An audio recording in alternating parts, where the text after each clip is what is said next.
Next thing I'm going to go to is a new way to automate. We've long had, of course, mixer tracks and MIDI tracks, audio tracks, auxiliary tracks. We now have in DP10 the addition of VCA tracks. Now, if you're not familiar with VCAs, VCAs are faders that control other faders. Audio does not pass through a VCA track. It's just a way to group a group of faders, and you can use scaling in order to be able to manage your mix a little better.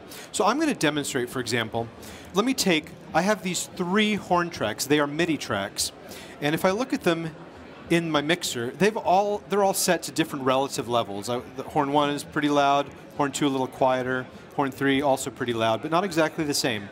So the way I'm going to demonstrate VCAs is I'm going to select those 3 tracks, and I'm going to right-click on them and choose this function, Add Track, VCA Track and Group. So what Digital Performer is about to do is take those 3 tracks, put them in a track group, the same concept that I showed you when I was grouping my live drums, and it's going to assign them to the new VCA track. So let's do that. It asks me for a name, so I'm just going to call this Horns VCA. And take a look at that in the mixer now. It's going to become very clear what this does pretty quickly. If I tweak my Horn VCA fader, you see that the 3 tracks that are a member of that group now scale in proportion thanks to my VCA fader. So this has really big implications.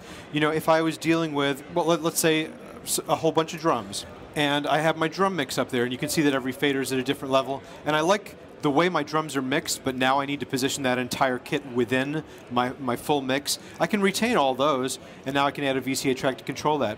The beauty of the VCAs that has never been possible before in Digital Performer is that VCAs also work over MIDI tracks. And if you've seen my previous demos where I talked about a large orchestral template, in my orchestral template, I have several hundred tracks spanning all the orchestral instruments and different articulations and different libraries. So now with VCA tracks, I can control them, and it adds another layer of automation. I could have a VCA track over all my MIDI string tracks, all my MIDI woodwind tracks, and so on. I still retain the ability.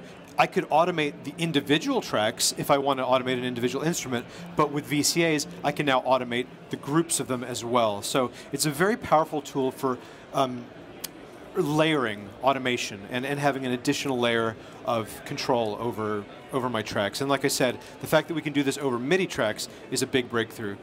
With audio, you're free to use either an aux track, the way we've always done it up until now, or use this new VCA functionality.